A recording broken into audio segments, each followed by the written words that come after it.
The Miami Dolphins have decided to bring in a new face at quarterback, adding some depth to the position, and it's a name that might ring a bell if you've been following the AFC East. Tim Boyle, who last saw regular season action with the New York Jets, is now part of the Dolphins' practice squad. General Manager Chris Grier made this move official on Wednesday, and it's one that certainly raises a few eyebrows. Let's be honest, the quarterback situation in Miami has been a bit of a roller coaster.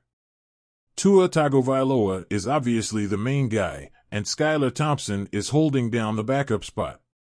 But the sudden release of veteran Mike White on Sunday left a gap.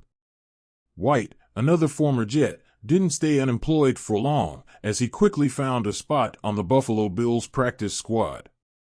So, what does Boyle bring to the table?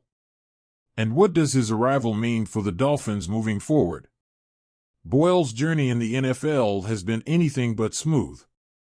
The Houston Texans, who had him in training camp this summer, decided to let him go just a day before Miami picked him up. His career started as an undrafted free agent out of Eastern Kentucky, and since then, he's been something of a journeyman.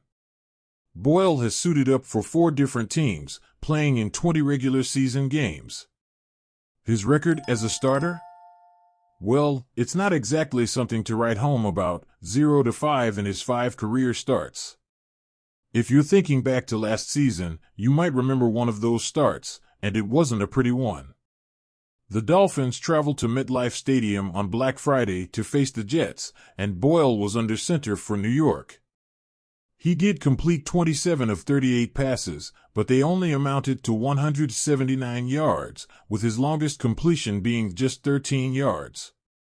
Not exactly numbers that light up the scoreboard. And then there were the turnovers. Boyle was picked off twice by Miami's defense. One of those interceptions was a backbreaker, a 99-yard return by Javon Holland that completely flipped the game right before halftime.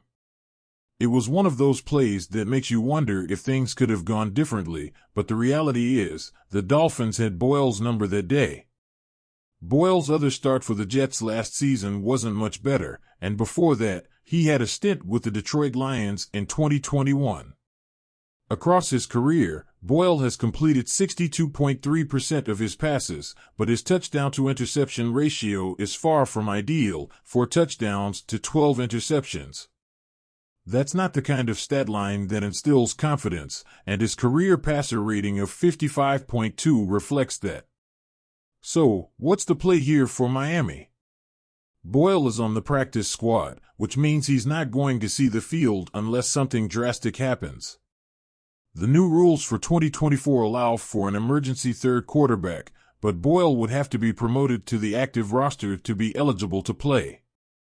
It's a bit of a safety net, but not one that you'd expect the team to lean on unless absolutely necessary. Boyle's signing is more about insurance than anything else. It's a move that acknowledges the unpredictable nature of an NFL season. Injuries happen, and having a veteran like Boyle in the fold provides a level of security. But let's be clear, Boyle isn't here to challenge Tua or even Thompson for playing time. He's here because, in the chaos that can be an NFL season, it's better to have too many quarterbacks than too few.